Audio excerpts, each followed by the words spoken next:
Hi everyone, I'm Dr. Avani Ratan. I welcome you all to today's lecture on clinical assessment and diagnosis. So, what we'll be covering in clinical assessment and diagnosis, we will be shortly talking about reliability, validity, and standardization concepts. We will be also talking about the basic elements of psychological assessment, the factors influencing assessment processes. Then we will be discussing about interview, observation, and testing methods, the physical and neurological assessment approaches, the data integration and treatment planning, and the classification systems for abnormal behavior. So, this is going to be a very brief overview on the following topics. Let us start with the three fundamental concepts. The first one is reliability. So, what is reliability? Reliability is the consistency of assessment results when measuring the same thing repeatedly. So, here, like a bathroom scale that gives the same weight reading each time you step on it. Okay.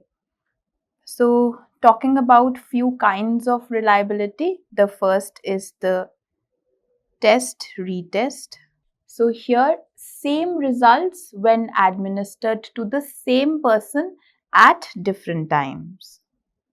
Same results when administered to the same person but at different times. That is the test retest reliability. Then talking about the inter-rater reliability. What does that mean? Different clinicians agreeing on the same diagnosis.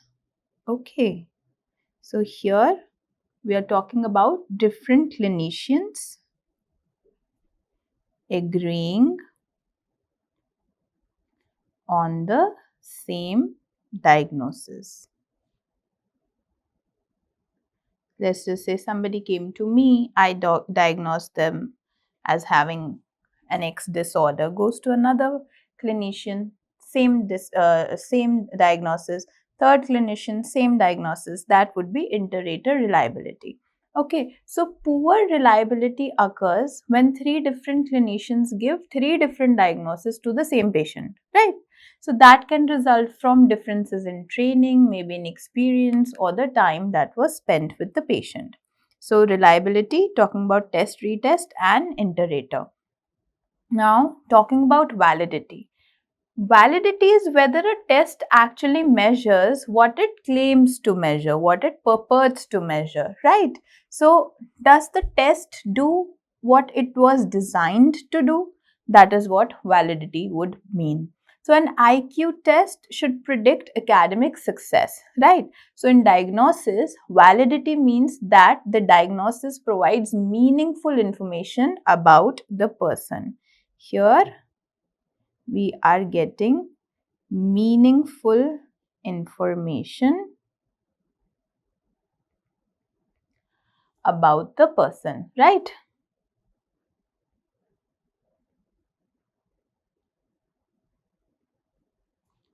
Through the diagnosis.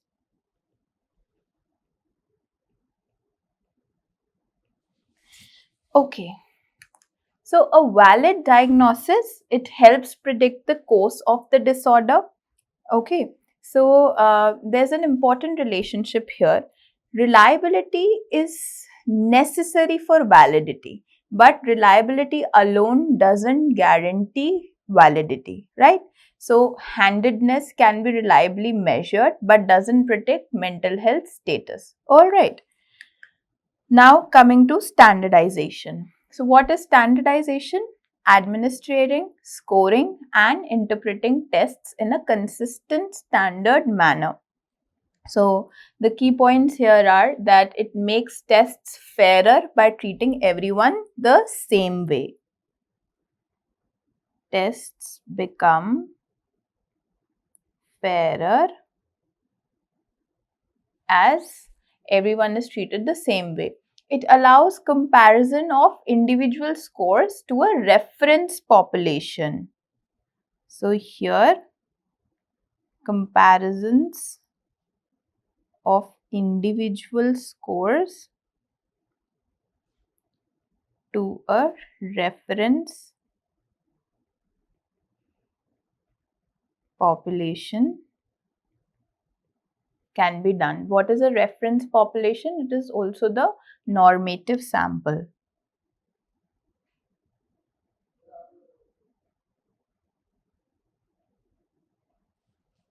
It uses statistical distributions like t-scores to determine if scores are low, average or high. So here t-scores could be used, or any sort of statistical distribution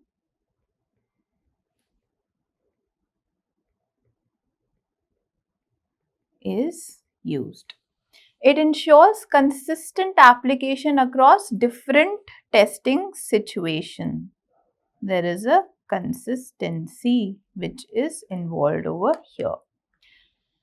Now, what is the nature and the goal of assessment, or the basic elements in an assessment? What are the primary goals of an assessment?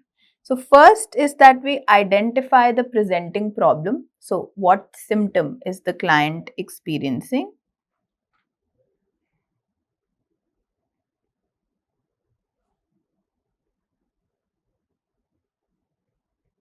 Then we determine the nature of the problem. Is it situational? Is it long term? Or is it combination?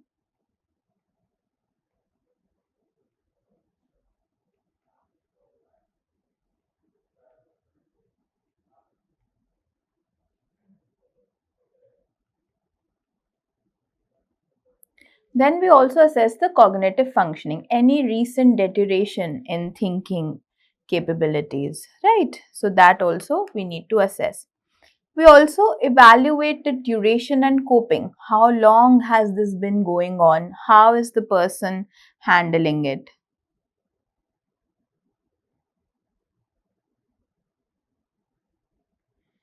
We review the prior help seeking. What previous treatments have been tried?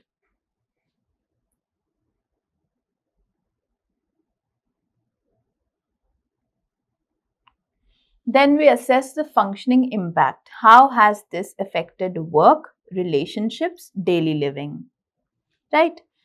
After which we consider the diagnostic categories. Does this fit any DSM patterns?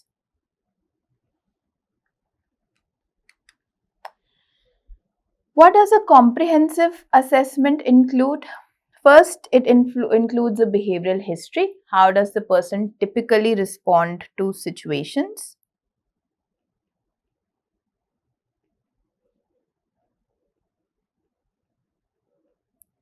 Then we also look at the personality characteristics, whether they are long-term patterns of thinking, feeling, and behaving.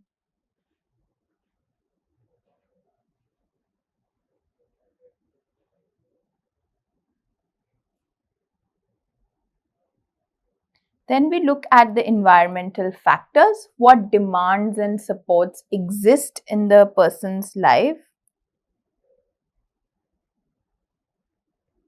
And lastly, we also look at the strengths and the resources, right? What positive qualities can aid in treatment?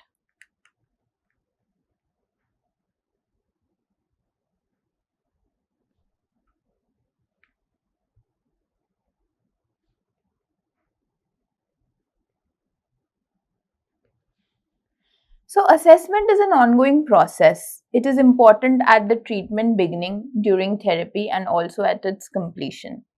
It establishes a baseline for measuring treatment effectiveness. Okay, so here we also establish a baseline to measure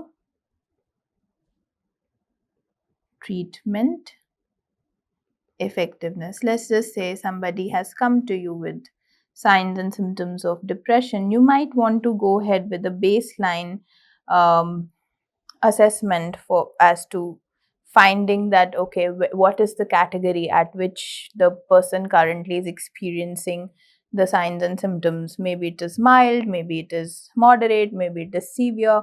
Then post the treatment, you would again apply the same assessment to check the treatment efficacy.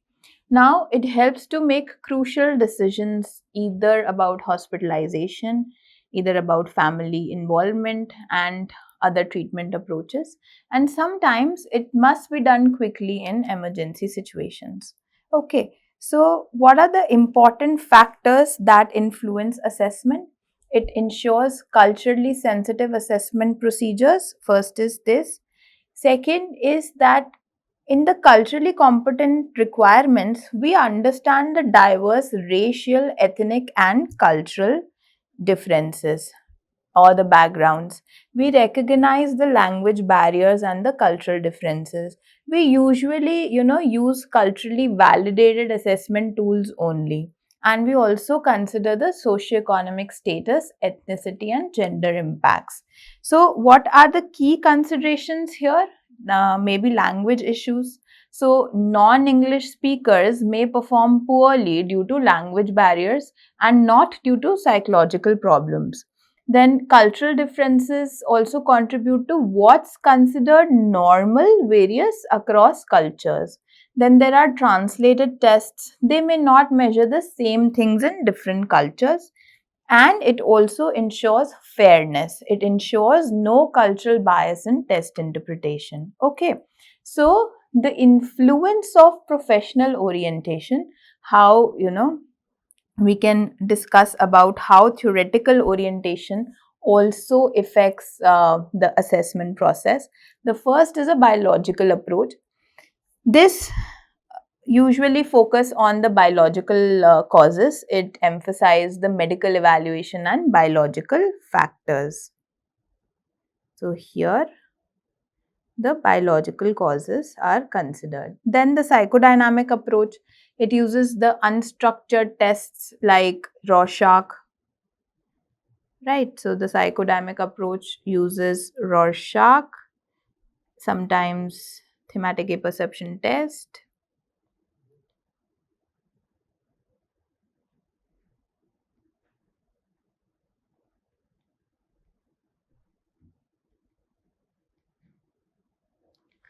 So it looks for the unconscious conflicts and motives, and it may rely on therapy process to reveal these issues. Okay, so we are here dependent on the unconscious conflicts and motives.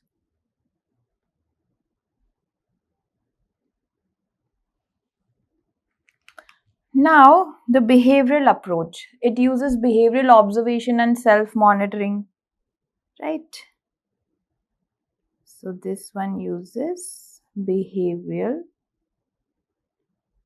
observation and self-monitoring. It focuses on environmental triggers and reinforcements also. So we are looking at environmental triggers and we are looking at reinforcements, which we discussed in detail in the previous lecture. It also examines the functional relationship between situations and behavior.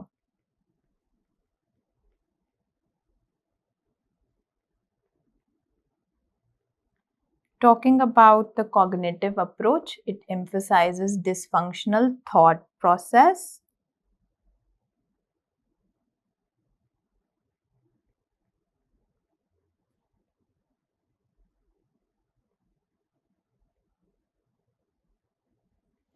It looks at how thinking affects behavior and emotion.